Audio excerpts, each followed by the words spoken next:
capítulo 15, versículos 22, y el título de este mensaje es El dolor de la crucifixión, basado en Marcos capítulo 15, versículos 22.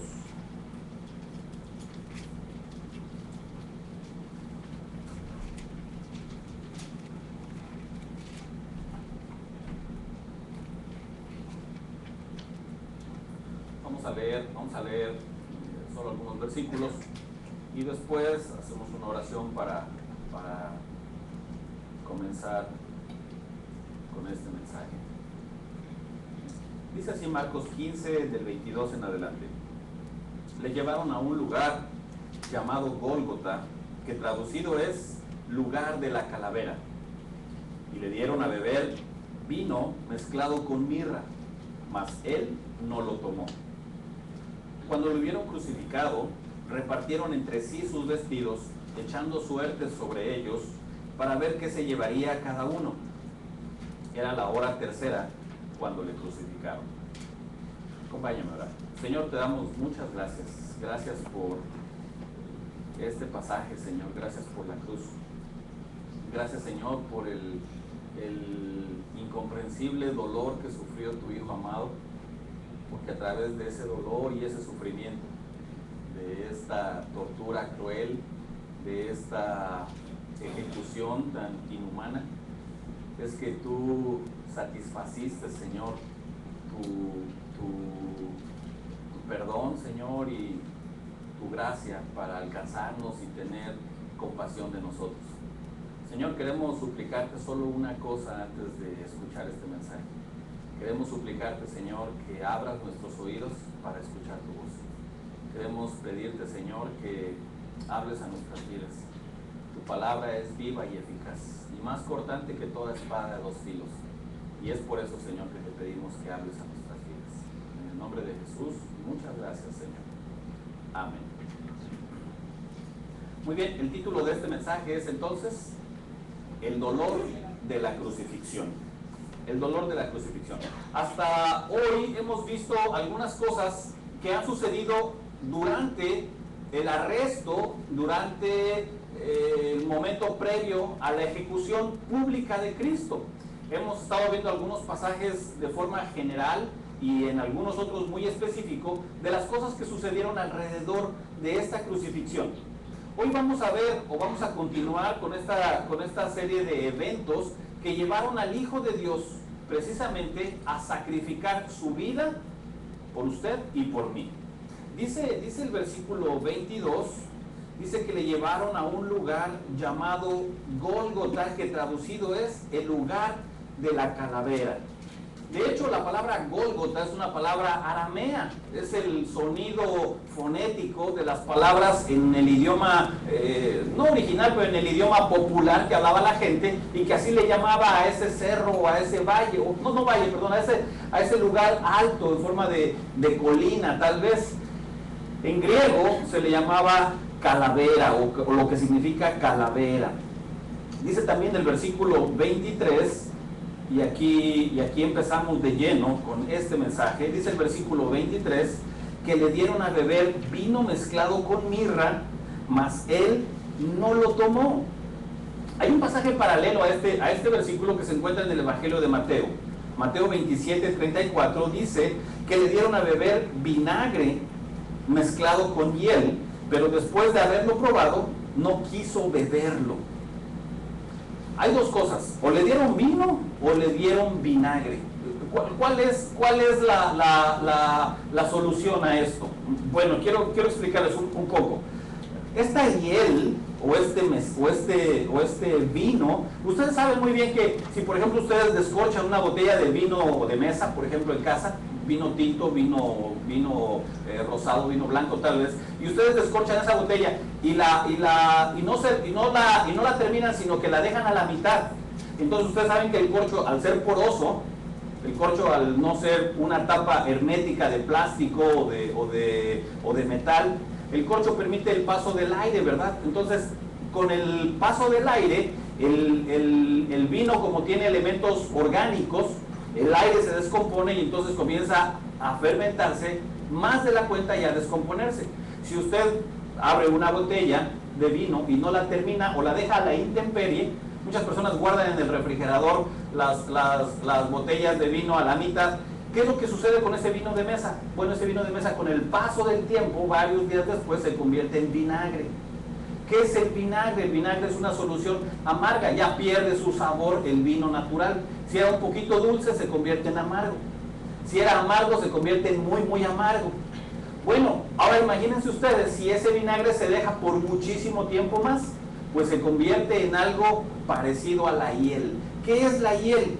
La hiel es una bebida como parecido al ajenjo.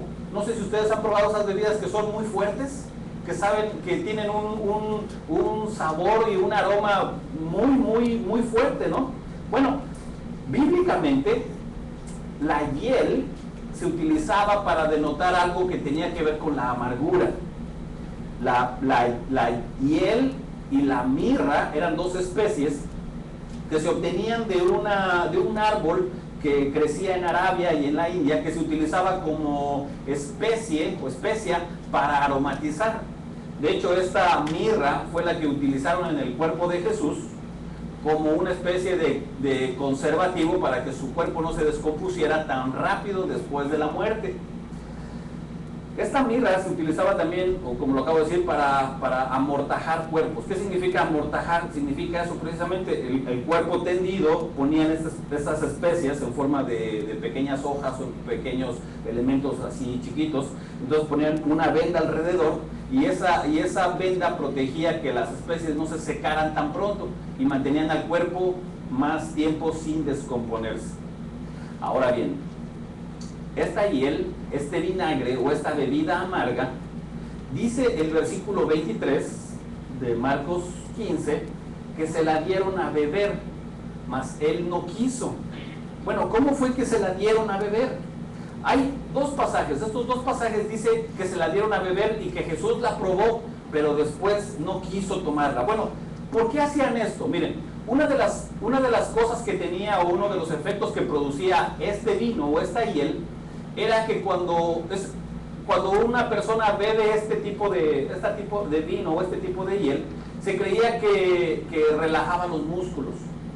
De hecho, si usted toma vino tinto, vino de mesa, usted se siente así tranquilo, ¿no? Y es por eso que la gente pues le encanta tomar vino, porque se siente así, ¿no? Así medio alegre, medio risueño, ¿no? Medio tranquilo, ¿no? Y uno dice, ay, qué rico, ¿por qué nos sentimos así? Bueno, está tomando vino y el vino relaja.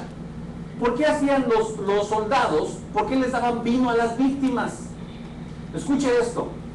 En muchas ocasiones, ellos expertos en su trabajo, en su oficio de ser verdugos, sabían que en el momento en el que estiraban el brazo del que iban a crucificar y le ponían el clavo encima para darle con el martillo, pues imagínense, el otro pues trataba de hacer la fuerza hacia el sentido opuesto. ¿Qué hacían los soldados? Para no estar cacheteando y golpeando al que iban a ser crucificado, trataban de narcotizarlo un poco antes. Entonces, ya, pues otro crucificado. Miren, ese día crucificaron a 3 en 1 hora, ¿verdad? Cristo fue el tercero. Entonces, ya después de haber pasado por varios antes, ¿qué hacían los soldados? Buscar una forma que les facilitara su trabajo. Entonces le daban ese vino, y ya que el ejecutado estaba un poco así atontado, jalaban su mano y la clavaban primero, y después jalaban la otra y la clavaban después. ¿Por qué Jesús dice que después de que lo hubieron colocado, intentaron darle esta bebida? Tomaron una esponja y esa esponja la clavaron en una lanza, la mojan en el contenedor, y sin avisarle, sin preguntarle, se la acercan y se la ponen en la boca. Jesús, al probar el vino en la boca, lo escupe. Esta expresión, aun cuando no lo dice la Escritura, nos da a entender eso. ¿Por qué? Yo me pregunté muchas veces mientras estaba leyendo este pasaje, ¿acaso Jesús no sabía lo que le estaban dando y lo probó para ver si era agradable? La respuesta es no. Jesús sabía muy bien lo que le estaban dando. La cosa es que no le preguntaron. Ahora, yo les hago una pregunta. ¿Ustedes acaso no sabían ustedes creen que Jesús no sabía cuando le pusieron esa capucha y le iban a dar un golpe? Él no sabía que iba a recibir un golpe y de quién lo iba a recibir. y cuántas libras de presión iba a llevar el golpe que le iban a... Jesús sabía todo. La pregunta es entonces, ¿por qué Jesús dejó que lo golpearan? Porque en ese momento Jesús se puso a merced de ellos. ¿Por qué le dieron el vino? ¿Acaso Jesús no sabía? Claro que Jesús sabía qué era, pero lo hicieron a la fuerza. Y al darle a la fuerza el vino, lo llevaron a su boca, y al tener el vino en su boca, el vinagre, la hiel en su boca, ¿qué hizo? Instantáneamente lo escupió. Ahora, ¿por qué lo escupió? Yo les hago ahora nuevamente esta pregunta: ¿por qué escupió el vino? ¿Qué acaso no era mejor tomar un poco de vino y relajar su cuerpo para no sentir tanto dolor? La respuesta sería, pues sí, claro. ¿Por qué no lo hizo entonces? Porque recuerden que una persona bajo los efectos del alcohol, ya sea mucho, poco o bastante, está fuera de sí. Las cosas que dice no están conscientes. Hay personas que toman vino y se ponen muy alegres, ¿cierto? Otras personas toman vino y se ponen muy chillones. O otros que se ponen a cantar mariachi, ¿no es cierto? Y transforma la personalidad de una persona cuando uno está no solamente bajo los efectos o bajo la influencia del alcohol, escuche esto, sino también bajo la influencia de ciertos medicamentos. A mí en lo personal, yo soy, ¿cómo se puede decir? Candidato a ser depresivo con la metanfetamina.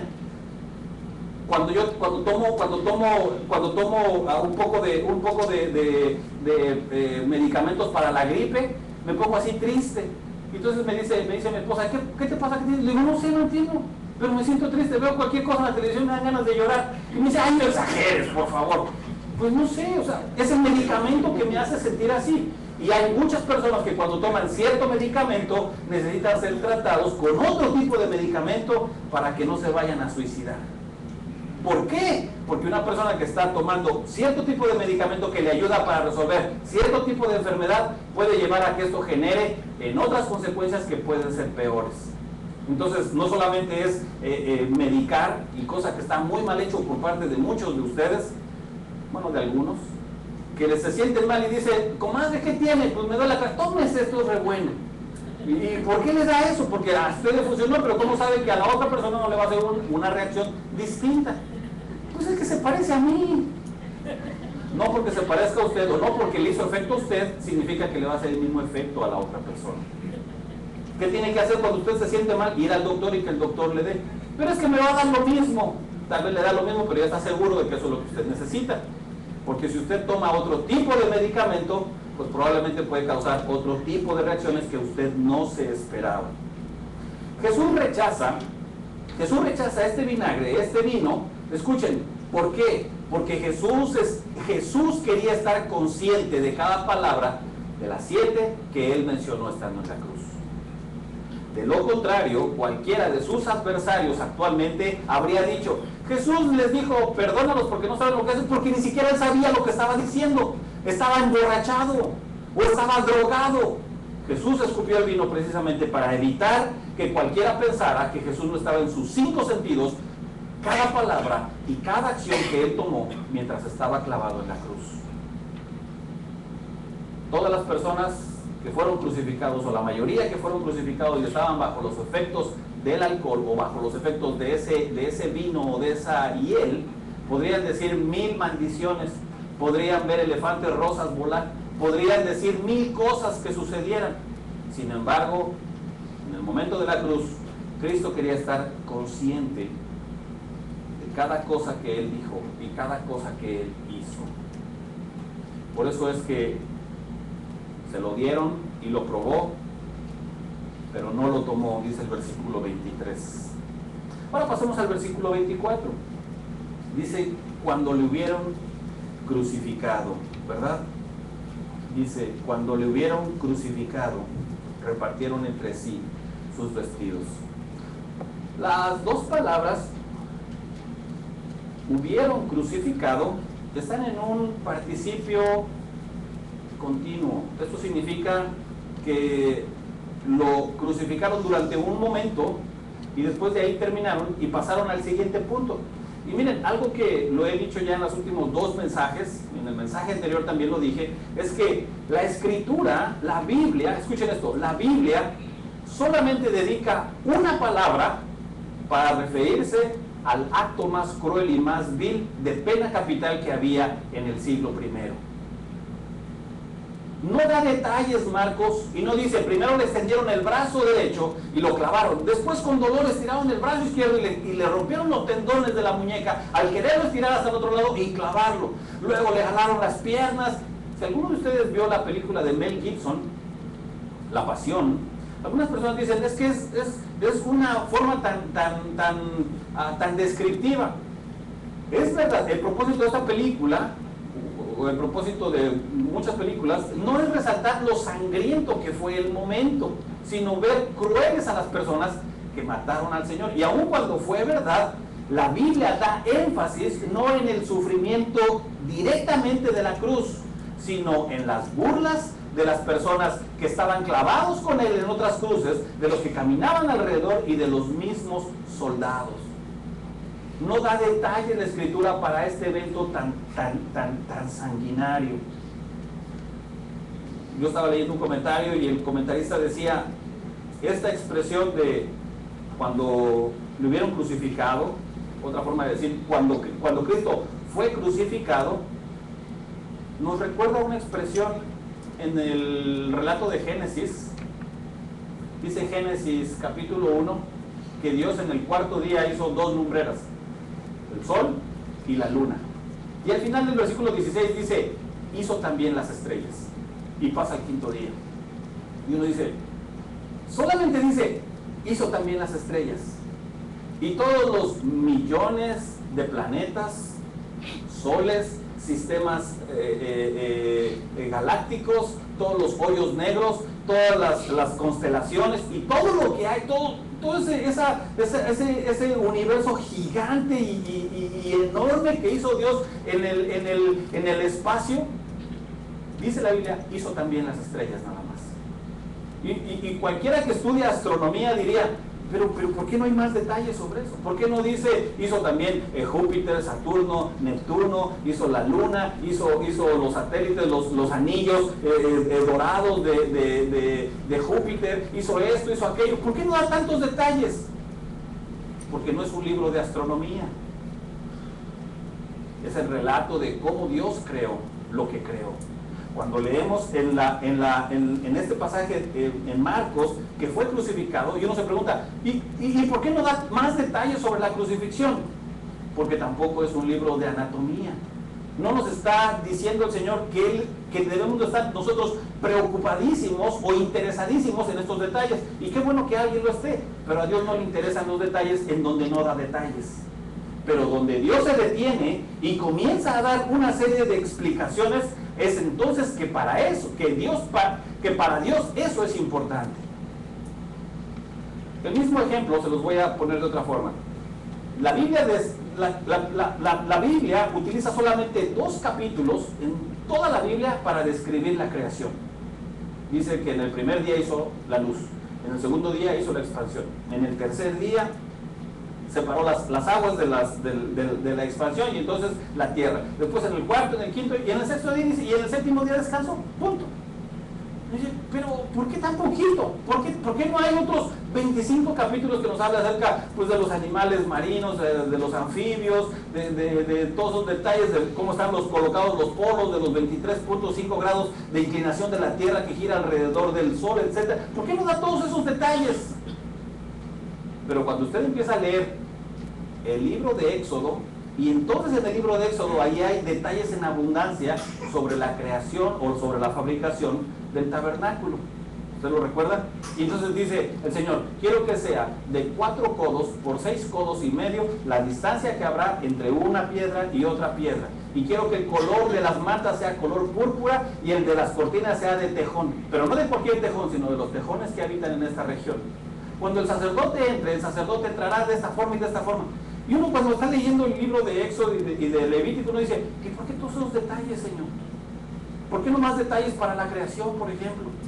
Porque a Dios le interesa que conozcamos más sobre este aspecto de la santidad y de la adoración que de aspectos de biología y del origen de las cosas. Dice el versículo, Cristo fue crucificado. Cristo fue crucificado. Y omitió Marcos en su relato que sus 2 manos fueron clavadas, tal vez no en la palma, pero sí en las muñecas. Omitió Marcos también que la piel y las manos y los miembros estaban hinchados de dolor. Omitió también que la sangre en su espalda ya se había coagulado, que la cara estaba llena de moretones, que tenía un insoportable dolor en todos sus tendones. Y también omitió hablar acerca de la intolerable forma de estar de pie sobre un soporte y clavados sus 2 pies con un solo clavo, tratando de respirar. Los crucificados no morían por desangramiento. ¿Por qué? Porque tenían los brazos levantados. Al tener los brazos levantados, la sangre se contenía aquí. Si hubieran tenido los brazos hacia abajo y atraviesan sus muñecas, pues en 3 o 4 minutos se desangra el cuerpo y mueren. Pero al estar clavados así, la sangre se mantenía en su cuerpo. Ahora, los crucificados tampoco morían por estar clavados y del dolor. Escuchen, los crucificados morían, y escuchen, tal vez esto es nuevo para usted, los crucificados morían por asfixia. ¿Cómo que por asfixia? Sí, intente usted respirar sosteniendo estas barras de hacer ejercicio. Usted ha hecho esos ¿cómo se llama? ¿Cómo se le dice? Pull-ups. Sí, se levanta así. Ajá, se levanta así. Trate de respirar en ese momento. Al contrario, uno aguanta y vuelve a soltar el cuerpo. Ahora imagínese estar clavado. Para poder respirar, Jesús tenía que levantar las rodillas y poder hacer, y otra vez volver a bajar las rodillas para descansar. Y cada vez que levantaba él el cuerpo era un dolor sobre sus muñecas y sobre sus pies. ¿Qué hacían los soldados para acelerar el proceso de muerte? Tenían una cachiporra, un martillo, y entonces llegaban y en las rodillas, ¡pum! Vale. Al romper sus rodillas, el crucificado ya no tenía fuerza para poder levantarse. ¿Y qué hacía? Se quedaba sin poder respirar y ahí moría. Vamos a ver más adelante que cuando los soldados pasaron por el primero de los crucificados y le rompieron las rodillas con esa cachiporra, ¿qué hizo él? Murió. Luego fueron con el otro, que estaba en el otro extremo, rompieron sus rodillas y también murió. Cuando llegan con Jesús, ven que Jesús ya está muerto. No le rompen las rodillas a Jesús. Pero un centurión que está ahí dice, bueno, ¿y cómo sabemos que no está fingiendo? A lo mejor después lo bajan y luego ya dice que resucitó. Dice, pues vamos a comprobarlo, y toma una lanza y abre su costado. Y al abrir el costado, pues todo lo que pudiera haber sobrado de sangre en ese momento se vertía. Y era una forma en la que especialistas como estos verdugos en este tipo de muertes podían comprobar que la persona ya había muerto. Agregue a todo esto usted, no solamente está allí, sino que no ha dormido toda una noche. Ha estado siendo burlado, ha estado siendo golpeado, ha estado siendo ofendido. No le dieron nada de comer, tampoco le dieron nada de beber, y está sufriendo por el ardor de los latigazos en su espalda, por el dolor de las espinas clavadas en la sien, en la frente. Está desnudo y aún así se están burlando de él. Y uno se pregunta, ¿y por qué hizo todo esto? Dice la Escritura que Cristo hizo todo esto por amor a usted, por amor a usted, por amor a mí. Vamos a continuar. Dice también este versículo, dice que repartieron entre sí sus vestidos. Los soldados que están aquí abajo, ¿cuántos cuentan ustedes ahí en la foto, hermanos? ¿Cuántos se ven? 6.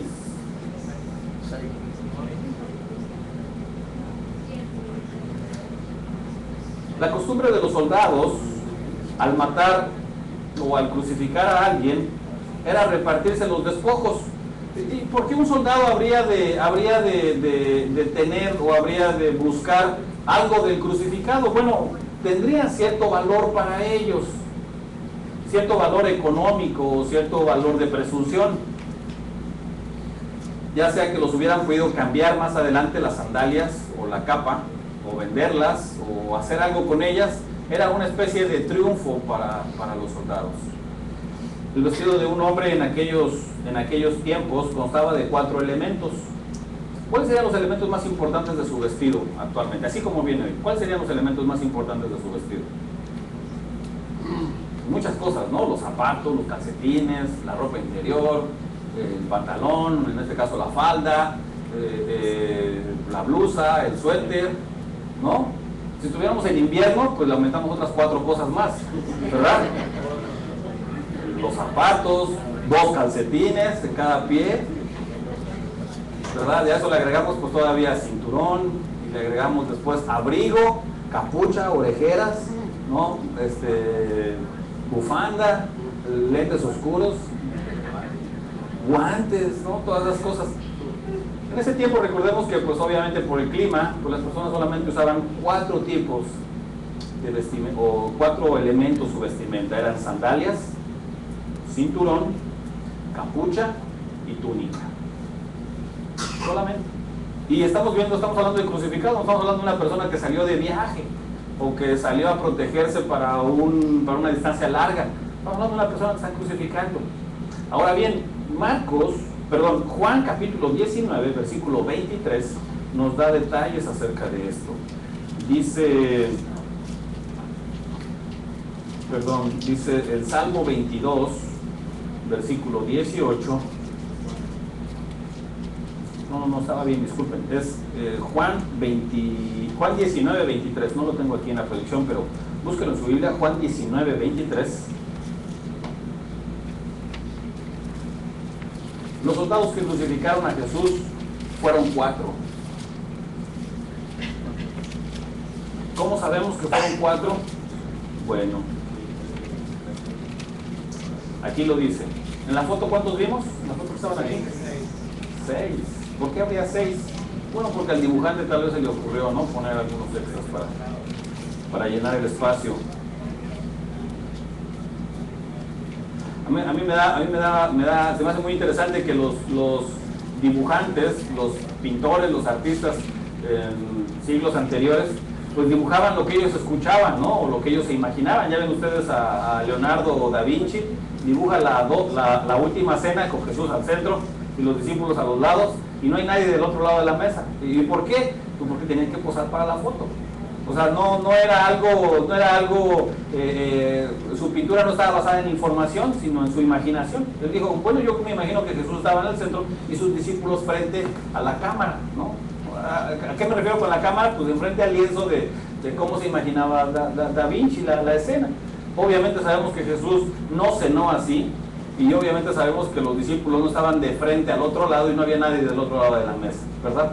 ¿Qué sucede con este tipo de pinturas? Pues igual, los dibujantes y las personas que lo dibujan, pues basan sus dibujos, basan sus artes en su imaginación, no tanto en la información. Dice Juan 19, 23, dice, cuando los soldados hubieron crucificado a Jesús, tomaron sus vestidos e hicieron 4 partes, una para cada soldado. ¿Cuántos soldados había entonces? 4.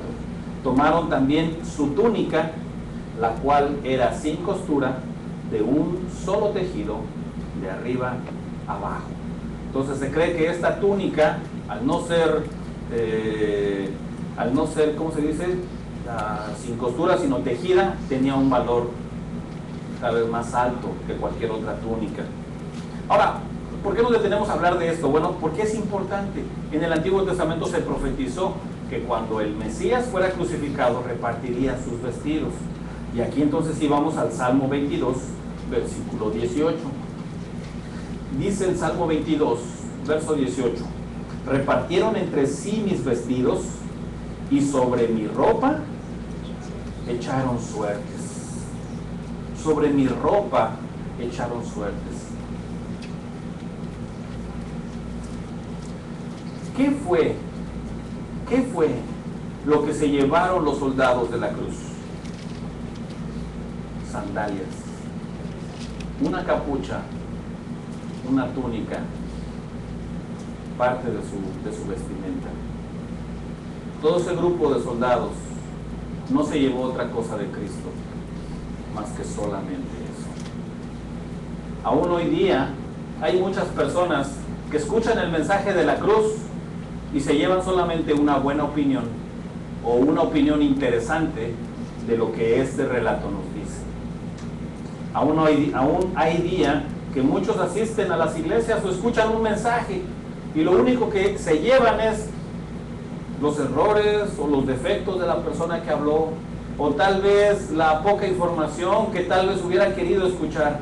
Y yo me pregunto, ¿cuántas personas oyen el mensaje de la cruz y se llevan tan poco a sus casas? ¿Cuántos, al igual que estos soldados, estarán enfrente de lo que hizo Jesús por cada uno de ustedes y dirá, ya lo sabía, ya lo conocía? ¿Cuántos de los que estamos aquí escucharemos el canto del gallo de alguna forma y no seremos conmovidos hasta que el gallo cante 3 veces? Y entonces miremos a los ojos de Jesús y veamos que Jesús nos está observando y digamos, me arrepiento por haberte negado. Yo les hago una pregunta a ustedes. ¿Qué fue lo que usted se ha llevado de la cruz? ¿Qué es lo que usted tiene en su corazón que obtuvo de ese lugar? Jesús dio todo lo que tenía, dio su juventud, dio sus fuerzas, dio su ministerio, dio su vida, dio su dolor, dio su vergüenza por usted. La pregunta es, ¿qué toma usted para sí? ¿Qué se lleva usted para sí? ¿Piensa usted que lo que le está pasando al Hijo de Dios fue una injusticia? Si usted piensa que su vida ha estado llena de injusticias, o que si hay algo que a usted le está atravesando, le está sucediendo, usted está atravesando algo que usted piensa que es una injusticia, yo le invito a que observe la cruz. Y le invito a que usted piense, si usted cree que ha estado en dolor, recuerde el relato de la cruz. Esto sí es dolor. Esto sí es sufrimiento. No ha habido mayor injusticia que la que hicieron con Cristo. Y sabe una cosa, Dios permitió que el Hijo de Dios fuera tratado injustamente para que usted tuviera su perdón. Si el Hijo de Dios no hubiera sido clavado en esa cruz, usted y yo no tendríamos perdón de nuestros pecados. Tal vez usted esté pensando que no entiende en su totalidad todo esto, pero yo pienso que si la injusticia de la cruz tuvo resultados de bendición eterna, sus problemas, yo creo que seguramente pueden ser la bendición para algunos que están a su alrededor. Otra vez, si esta injusticia hecha al Hijo de Dios obtuvo como consecuencia vidas salvadas y vidas perdonadas, piense usted que las injusticias que le están pasando a usted pueden ser de gran bendición para personas que están a su alrededor o para usted mismo. A ver otra vez, hermano, ¿cómo me lo puede decir más despacio? Si el Hijo de Dios fue crucificado y como consecuencia de esa crucifixión usted obtuvo una bendición eterna, usted obtuvo el perdón de sus pecados, piense entonces las injusticias que le están pasando a usted, los problemas por los que está usted atravesando, yo creo que Dios los utilizará para hacer de bendición a otros. ¿Cómo así? ¿Cómo así? Dice Filipenses capítulo 1 versículo 12: quiero pues, hermanos, que sepáis que las cosas que me han sucedido han redundado más bien para el progreso del Evangelio. ¿Saben qué pasa cuando una persona está sufriendo? Mire, cuando una persona está sufriendo suceden dos cosas. Él piensa que está sufriendo injustamente, pero las personas que están a un lado comienzan a compadecerse honestamente de esa persona. Y entonces yo me acerco y voy caminando y veo que una persona está sufriendo. Y entonces yo no digo, ay, qué bueno que está sufriendo, ándele, ojalá le den más duro. Cuando una persona pasa y ve que otro está sufriendo, se conmueve por él. Y ese sufrimiento de esa persona ni tiene idea de lo que puede producir y el resultado que puede traer a otras personas que se dan cuenta de lo que él está sucediendo. El apóstol Pablo fue la persona que Dios utilizó grandemente para predicar el evangelio en toda Asia, el norte de África y en Europa. Y no lo recibieron con los brazos abiertos, ni cada vez que llegaba Pablo le decían, pues aquí te estamos esperando. Él sufrió persecuciones, él sufrió robos, él sufrió maltratos, él sufrió latigazos. Y él dice, todas estas cosas que me han sucedido han redundado para el progreso del evangelio. ¿Por qué piensa usted que lo que le está sucediendo es mala suerte? Y hay personas que dicen, bueno, es que, no sé, yo estoy salado, yo necesito que me den una limpia, que me pasen un huevo, o que algo me hagan, porque siento que siempre me pasan las cosas malas, me pasan a mí siempre. ¿Sabe una cosa? Si a usted le pasan muchas cosas malas, es porque Dios está planeando una gran cosa con usted. Y ahora piense usted las injusticias que usted está pasando. Que usted dice, bueno, pero ¿cómo es posible que a mí me suceda esto? Y todavía no termino de salir de esto cuando me llega esto otro. Y todavía no sé ni qué, y ya sé que me va a suceder esto otro después. ¿Sabe una cosa? Todas estas cosas que usted está pasando es porque Dios quiere enseñarle que Dios tiene el cuidado de su vida. ¿Alguna vez usted se ha despertado en la noche por los problemas? Y que son las 2 o las 3 de la mañana y ese problema está dándole vueltas en la cabeza. Y entonces dice, es que ya no aguanto, ya quisiera descansar. Y usted despierta al otro día y despierta mareado, despierta cansado. No pudo dormir bien porque no pudo descansar. Los problemas siguen latentes. Y tiene que ir al trabajo a enfrentar esos problemas. Tiene que regresar a su casa a enfrentar esos problemas. Tiene que asistir a la iglesia a enfrentar a esas personas. Y usted llega y usted dice, es que ya no aguanto, siento que ya no puedo. Y el Señor dice, es ahí donde te quería llevar. Donde reconozcas que no puedes tú, pero yo sí puedo. El Señor yo creo que nos ve como tan chiquitos, ¿no? Como tan pequeñitos, ¿no? Dice la Biblia que la tierra es el estrado de sus pies. Si el globo terráqueo, el planeta azul donde vivimos, es el descanso de los pies de Dios, ¿cómo nos ha de ver Dios? ¿De qué tamaño nos verá Dios? Seremos como del tamaño de una hormiga. Yo pienso que una hormiga es gigante comparado con nosotros delante de Dios. Y ahí está la hormiguita que quiere dar vueltas, ¿no? Quiere dar vueltas. O ese mosquito que se mete al auto y que quiere salir por el cristal, ¿no? Y uno piensa y uno dice, ¿el mosquito piensa acaso que puede romper el cristal? ¿Por qué le pega tantas veces el mosquito? Insiste.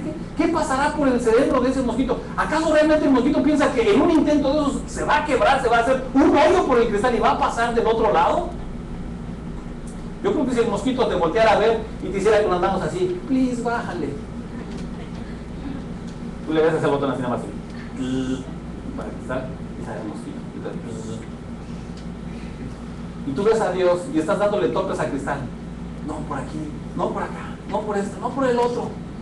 Y Dios te está viendo así desde arriba y te dice, lo único que necesito es que me pidas que baje el cristal. ¿Quién te hizo pensar que tú puedes solucionar eso? ¿Quién te hizo pensar? ¿Cómo crees tú que puedes obtener una solución para resolver ese problema que es imposible? ¿Cómo crees que lo puedes lograr? Y le pegas al cristal. Y el Señor te dice, ¿piensas tú que lo puedes resolver? ¿Piensas tú que existe una solución en tus manos para arreglarlo? Dice 1 de Juan 5 que si nosotros pedimos alguna cosa conforme a su voluntad, Él nos oye. ¿Por qué Dios te ha querido meter en ese problema? ¿Por qué Dios permitió que te metieras en ese problema? ¿Por qué cuando abriste la puerta del auto se metió ese mosquito? Y le cerraste y tú dijiste, tu lástima, mosquito. Nadie te pidió que entraras a mi coche. Nadie te pidió que estuvieras aquí. Y el Señor lo mismo te ve y te dice, esos problemas tú te los ganaste. Son la consecuencia de problemas y de decisiones malas que tú tomaste. Y tú dices, sí, Señor, lo sabía, sé que estoy adentro.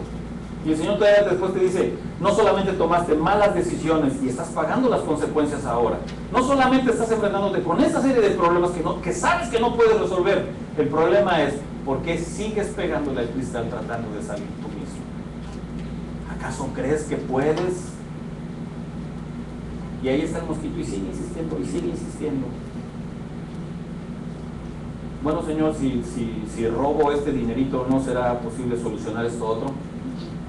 Sigue pegándole al cristal las veces que tú quieras. Bueno, Señor, si digo esta serie de mentiritas, pues para que no se sienta mal la otra persona, ¿será que lo puedo solucionar? Sigue pegándole al cristal las veces que tú quieras, no lo vas a lograr. ¿Qué necesito hacer, Señor, entonces? Necesitas pedirme que baje el cristal. Necesitas pedirme y decir y reconocer que delante de mí tú no eres nadie ni eres nada. Oiga, hermano, un momento, usted me está diciendo, usted me está bajando la autoestima con todo eso. Esa es la idea. Nuestra autoestima ha estado muy alta, muy alta. Tú te has pensado y te has sentido la reina de Long Island. Te has sentido el rey de Nueva York. Y tú caminas y tú piensas y tú dices, no, yo puedo, yo estoy joven. No, yo tengo fuerza todavía. No, yo lo puedo hacer. Realmente yo no estoy tan mal, yo creo lograrlo. Y el Señor necesita meterte a ese lugar para que te des cuenta que tú no eres el rey ni la reina de ningún lugar. Que delante de Dios tú y yo no valemos nada. Alguien necesitaba bajarte la autoestima. ¿Para qué? Para que reconozcas que solamente Dios tiene el control de tu vida. Y en ese momento entonces tú le dices, Señor, ¿qué puedo hacer, Señor? Y el Señor te dice, nada, no puedes hacer nada. Ok, Señor, aquí está mi vida.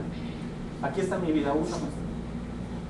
¿Quieres dejarme adentro del auto encerrado? Aquí estoy, Señor. Solamente enséñame a depender de ti. Y Señor, si tú quieres bajar la ventana y que yo salga a volar, hazlo, Señor. Cualquier decisión que tú tomes es mejor que la decisión que yo he estado tomando. Y no es verdad, amigo y amiga, que nos escuchas, que nos acompañan, que tu vida ha estado dando vueltas sobre el mismo lugar y sobre el mismo sitio y te has dado cuenta que no has podido resolver tus problemas. Probablemente alguien te engañó y alguien pensó diciéndote, de esta forma yo lo solucioné, y te das cuenta que esa es la forma en la que más te estás hundiendo, en la que más estás haciendo difícil la salida. La Biblia dice que en esa cruz el Hijo de Dios no vino a solucionar tus problemas. Cristo no soluciona tus problemas. Cristo soluciona solamente un problema. Solamente un problema. Ese problema que tú tienes es eterno. ¿Dónde pasará la eternidad? Esa cruz soluciona este problema. Y cuando tú reconoces tu condición delante de Dios y tú le dices, Señor, quiero, Señor, que tú me aceptes. Quiero, Señor, pedirte perdón. Quiero, Señor, reconocer que yo no puedo. Entonces, en esa cruz, tú encuentras la solución para ese gran problema. Oiga, hermano, pero y entonces todos los demás problemas, dice la Biblia, que se irán solucionando poco a poco. Busca primero el reino de Dios. Busca primero su justicia. Todas las demás cosas van a venir una tras otra. Y entonces te vas a dar cuenta que no solamente el cristal va a bajar, sino que te va a llevar al lugar en donde tú realmente puedes encontrar la felicidad que has estado esperando. La cruz no te da felicidad, la cruz te da paz. La cruz no te da alegría, la cruz te da perdón. Y ese Dios que te da paz y que te da perdón, también está interesado en que tú conozcas lo que significa de verdad, el gozo, la alegría y la bendición. El versículo más importante de toda la Biblia se encuentra aquí enfrente de ti. Este versículo habla de cuánto Dios quiere que tú sepas que Él te ama. De tal manera amó Dios al mundo que ha dado a su Hijo unigénito, para que todo aquel que en Él cree no se pierda, sino que tenga vida eterna. Él dio a Jesús no para hacer una película. Él dio a Jesús no para hablar sobre estas cosas. Él dio a su Hijo Jesús para que tú creas en Él. Y si tú crees en Él, como consecuencia, Él te da vida eterna. ¿Te gustaría decidir por Dios a partir de hoy en tu vida de una forma seria? ¿Qué necesito hacer? Me preguntarás. Usted necesita, como dice este versículo, creer. Yo te invito a que creas. ¿Cómo creo? Pídele al Señor que te ayude a creer. Dile así, cierra tus ojos conmigo y dile así: Señor, ayúdame a creer. Señor, reconozco que mi vida no funciona, Señor. Ya me di cuenta que por más que trato de solucionar mis problemas, estoy pegándole a una pared que no puedo ver el otro lado. Señor, reconozco que por muy fuerte, por muy grande, por muy inteligente, por muy joven que sea, no puedo con mi vida. Te pido que me perdones, Señor. Te pido que me ayudes. Tú eres grande, Señor. Tú puedes ver el otro lado de los problemas. Pero sobre todas las cosas, Señor, te pido por el más grande problema que hay en mi vida. El mayor problema de toda mi vida es que no te conozco. Francamente no sé quién eres, Señor. Y este es mi deseo, esta es mi petición. Quiero conocerte. Quiero vivir cerca de ti. Con problemas o sin problemas, quiero estar cerca de ti. Y saber qué es lo que tú piensas y qué piensas de mí. Te pido por favor que entres a mi corazón. Hazme una nueva persona. Hazme una nueva criatura. Quiero ser una nueva mujer. Quiero ser un nuevo hombre. Quiero ser un nuevo joven. Quiero ser un nuevo individuo. Quiero ser una persona que salga de este lugar, pero que tú estés dentro de mi corazón. Muchas gracias, Señor, por tu perdón. Muchas gracias, Señor, por tu compasión. Quiero decirte, así como estás con tus ojos cerrados, quiero hacerte esta invitación. Si tú hiciste esta oración en verdad, si tú hiciste esta oración genuinamente, quiero decirte que tú eres hijo de Dios, tú eres hija de Dios. La Biblia dice que todo aquel que viene a Él no lo rechaza. No te invito a que formes parte de una nueva religión, ni te invito a que formes parte de una secta. Yo te invito a que seas hijo e hija de Dios. Yo te invito a que tú conozcas la voluntad de Dios a través de la Biblia, de que tú puedas hablar con Dios a través de la oración, de que tú puedas reconocer que Dios vive dentro de ti, porque nadie te lo ha contado, sino porque tú mismo, usted mismo lo experimentará. Dile así en tus palabras, dile: Señor, te doy gracias, Señor, porque tú eres mi Padre ahora. Te doy gracias porque tú eres mi Señor. Y te pido que me ayudes, Señor. Me cuesta mucho trabajo, pero yo estoy seguro que contigo, Señor, las cosas serán más fáciles. Gracias, Señor, en el nombre de Jesús. Amén. Que Dios les bendiga, estamos despedidos.